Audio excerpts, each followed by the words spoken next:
चोर नहीं, पूरी दुनिया का इतिहास पढ़ा है हमने, मगर आपके जैसा कोई और नहीं, आपके जैसा कोई और नहीं।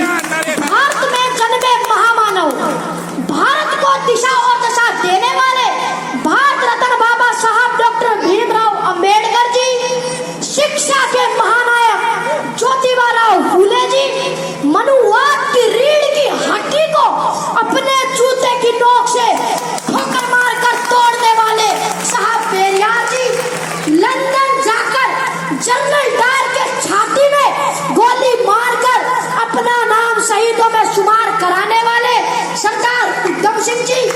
भारत के दबे कुचले शोषित वर्ग